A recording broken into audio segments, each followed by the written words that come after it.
السلام عليكم ورحمة الله تعالى وبركاته. مرحبا بالجميع وتحية إليكم من جديد. برنامج اليوم هو برنامج مهم موجه خاصة إلى الإخوة والأخوات الذين هم مهاجرون بالولايات المتحدة والذين لديهم تساؤل عن لم شمل الأزواج والأبناء إلى أمريكا. إذن هناك نقاط مهمة سوف نتطرق لها في البرنامج، ولا بأس إن استفدتم من البرنامج أن تقوموا بمشاركته مع الأصدقاء والأحبة، هذا كله لكي تعم الفائدة. ولا تنسوا أن تشتركوا في القناة. إذن بالنسبة لتقديم معاملة لم شمل للزوج والأبناء بالولايات المتحدة أو للزوجة والأبناء بالولايات المتحدة، فهناك تساؤل يطرح عن كيفية تقديم لم شمل للأزواج والأبناء. نجيب على هذا التساؤل المهم الذي هو يخص المهاجر المقيم بالولايات المتحدة الأمريكية والذي لديه زوجة وأبناء خارج أمريكا، أو العكس، نؤكد على الزوج الذي مع أبنائه خارج الولايات المتحدة. إذن في كلتا الحالتان، سواء الزوجة تقوم بلم شمل زوجها مع الأبناء أو أن الزوج يقوم بلم شمل زوجته مع الأبناء، وأكيد سوف نجد بأنه المهاجر الذي هو في الولايات المتحدة الأمريكية ممكن أننا نجد من تحصل على البطاقة الخضراء أو ما يسمى الجرين كارد، ومعها الجنسية الأمريكية. ونؤكد بأن الذين لديهم جرين كارد مع الجنسية الأمريكية قد تحصل على الجنسية ما بعد الجرين كارد ب5 سنوات. وسوف نجد مهاجر آخر فقط لديه البطاقة الخضراء جرين كارد، وهي التي تعنى بالإقامة الدائمة. إذن المهاجرون تختلف وضعية إقامتهم. هناك من لديه البطاقة الخضراء جرين كارد مع الجنسية الأمريكية، وهناك من لديه فقط الجرين كارد، ويجب أن نفرق ما بين الحالتين من هؤلاء المهاجرين الذين يريدون القيام بتقديم لم شمل لأزواجهم وأبنائهم بالولايات المتحدة. ونؤكد بأن المهاجرين أي الأزواج المقيمون بأمريكا إذا أرادوا التقديم على لم شمل الأزواج والأبناء، فالتقديم المعاملة يتم لدى دوائر الهجرة بالولايات المتحدة الأمريكية.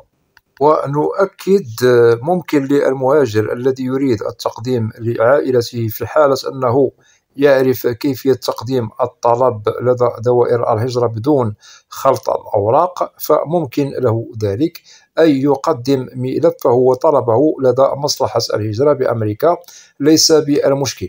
ونؤكد يجب أن يعرف كل ما هو مطلوب منه أي المهاجر قبل تقديم طلب معاملة للم شمل الزوجة مثلا وأبنائه.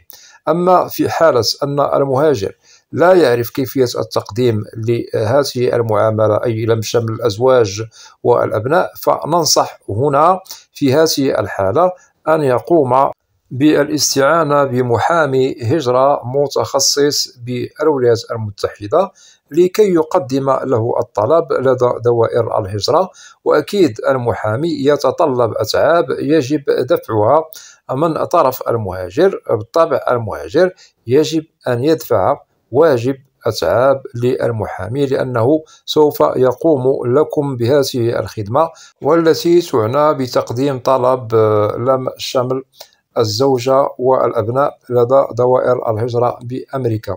وهذا سوف يسهل عليكم عناء متابعة ملفكم، وسوف يسهل عليكم كذلك مسار تقديم الطلب بدون عرقلة وبدون مشكلة.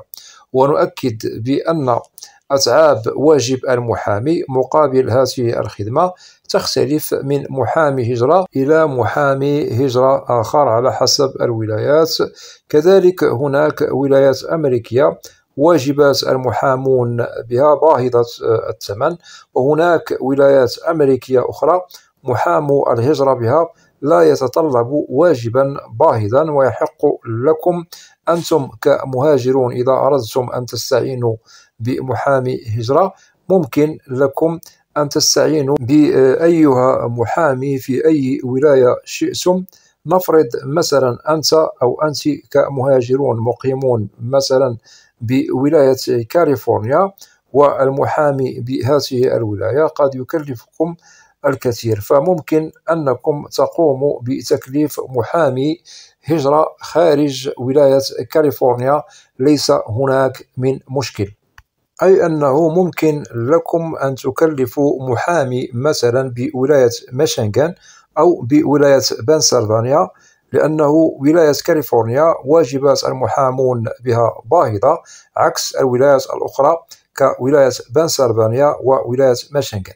هذا كمثال فقط، وهناك ولايات أخرى كذلك بها محامون لا يتقاضون عن أتعابهم مبالغ كبيرة، والاختيار يظل لكم على حسب ظروفكم المادية والمعيشية بالولايات المتحدة الأمريكية. ونؤكد قانون الهجرة الأمريكي يخول لكم هذا.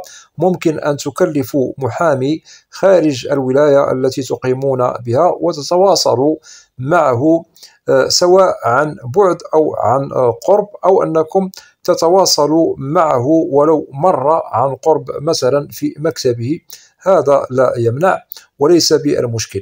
إذن وضحت لكم هذا لأن هناك إخوة وأخوات مهاجرون بالولايات المتحدة يريدون التقديم على لم الشمل، يعني الأزواج والأبناء، ويطرحون التساؤل المهم عن كيفية الاستعانة بمحامي هجرة خارج الولاية التي يقيمون فيها. أتمنى أن تكون هذه النقاط واضحة.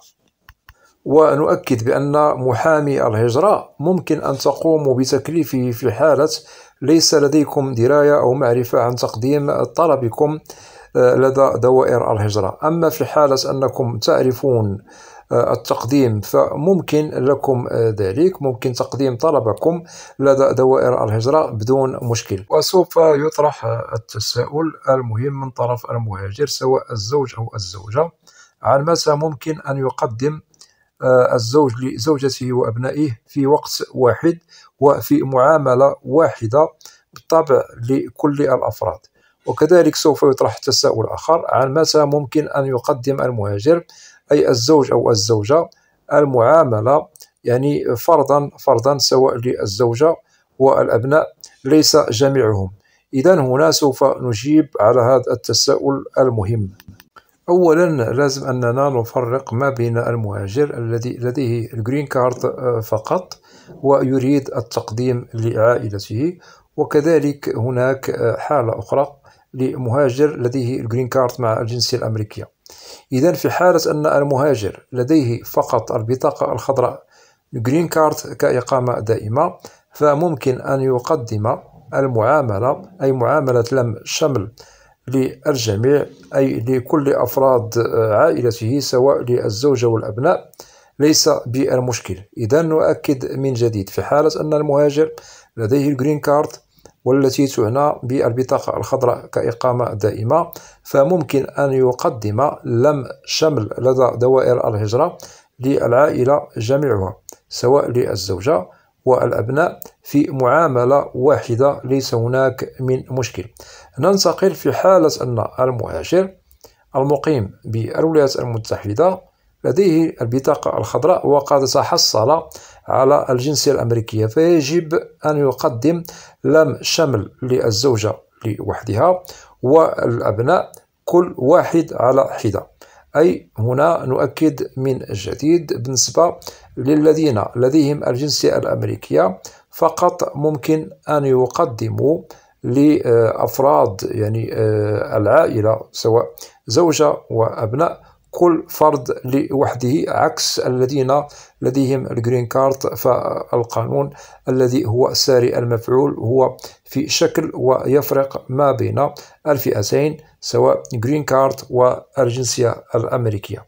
إذن نؤكد من جديد للذي لديه الجرين كارد ممكن أن يقدم للزوجة والأبناء في معاملة واحدة. أما بالنسبة للذي لديه الجنسية الأمريكية مع الجرين كارد فهذا في شكل ممكن أن يقوم بالتقديم للزوجة لوحدها وللأبناء لوحدهم. أتمنى أن تكون هذه النقاط واضحة.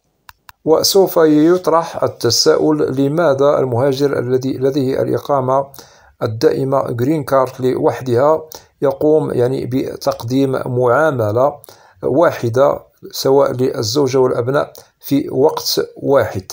وسوف يطرح كذلك التساؤل المهم عن لماذا صاحب الجنسية الأمريكية يدفع الطلب أو يقوم بتقديم الطلب ولا يمكنه أن يقوم بمعاملة واحدة للأفراد جميعهم سواء الزوجة والأبناء في معاملة واحدة. نؤكد بأنه هذا قانون هجرة معمول به من طرف وزارة الخارجية الأمريكية على كلتا الفئتين من المهاجرين، سواء للحاملين للجرين كارد كإقامة دائمة، وكذلك معمول به للذين لديهم الجنسية الأمريكية، ولا يمكن الخلط بين الحالتين. كل حالة في شكل. كما سبق الذكر، الجرين كارد قانون يشتغل عليه لطلب لم شمل الأزواج والأبناء في شكل، وبالنسبة للذين لديهم الجنسية الأمريكية قانون يشتغل عليه كذلك في شكل آخر. وبالطبع كل مهاجر ووضعه.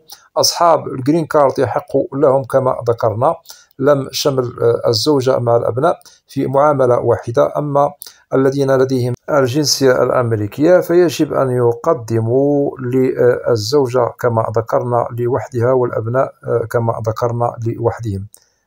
إذن وضحنا نقاط مهمة عن لم شمل الأزواج والأبناء بالولايات المتحدة الأمريكية، ووضحنا لكم من هم المعنيون أي المهاجرون الذين يحق لهم التقديم لعائلتهم سواء للزوجة والأبناء بأمريكا. بالطبع هنا نؤكد لازم توفر الشروط مكتملة في المهاجر بأمريكا إذا أراد أن يقوم بالتقديم على لم شمل الأزواج والأبناء. فإن توفرت الشروط مكتملة فممكن للمهاجر أن يقدم لأهله، ليس هناك من مشكل.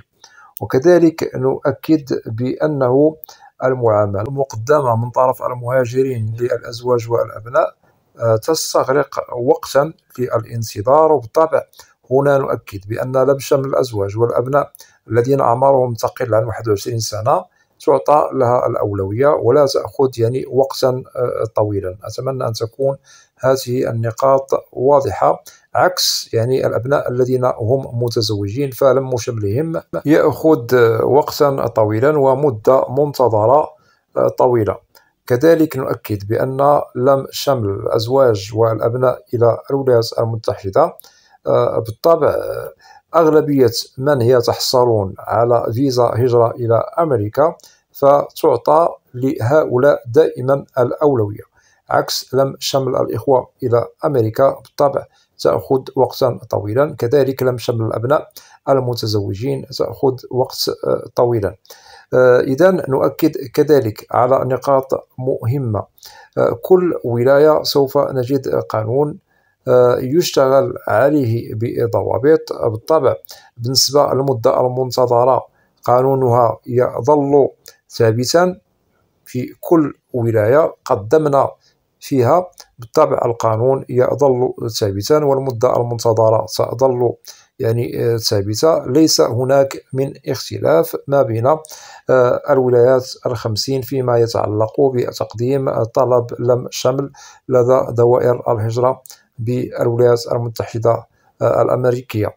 وبالطبع نؤكد على نقطة مهمة: في حالة أننا قدمنا للأبناء عن طريق الجرين كارد فننصح هنا بالنسبة للأبناء الذين هم غير متزوجين فلازم أن يظلوا بدون زواج ريثما تتم إجراءاتهم ويتم لم شملهم إلى الولايات المتحدة، فممكن آنذاك أن يتزوجوا ليس بالمشكل.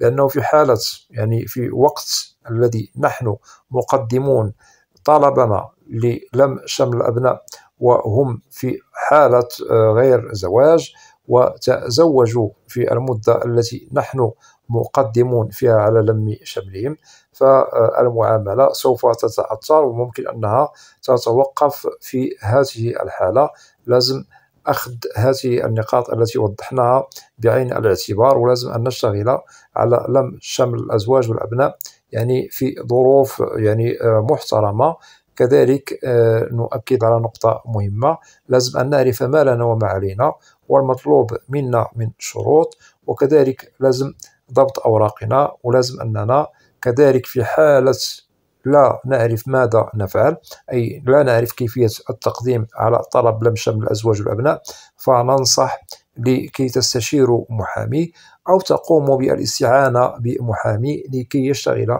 لكم على طلبكم. وأكيد إن شاء الله مستقبلا سوف أقوم بإدراج برنامج مهم لكي أوضح لكم كل الإجراءات المتبعة لأجل تقديم طلبكم من البداية إلى أن نصل إلى نقطة الفصل والحسم للحصول على فيزا لم شمل الأزواج والأبناء إلى الولايات المتحدة الأمريكية. وأتمنى أن تكونوا في الموعد، وأنصح كل الإخوة والأخوات المتابعين للقناة أن تعودوا لبرامج عبر القناة سابقة وضحنا فيها نقاط مهمة عن إجراءات لم شمل العائلي بأمريكا، سواء لم شمل الأزواج والأبناء وكذلك الوالدين والإخوة. وفي حالة أنه لديكم أسئلة تتعلق ببرنامج اليوم أو أي برنامج في القناة، فلا بأس أن تقوموا بوضع تعاليق كأسئلة بالطبع عبر القناة، وسوف تجدوا الإجابة عبر البرنامج المعروف في القناة، برنامج أسئلة وأجوبة، لأنني لا أستثني منكم أحدا. وأتمنى من الإخوة والأخوات الذين لا زالوا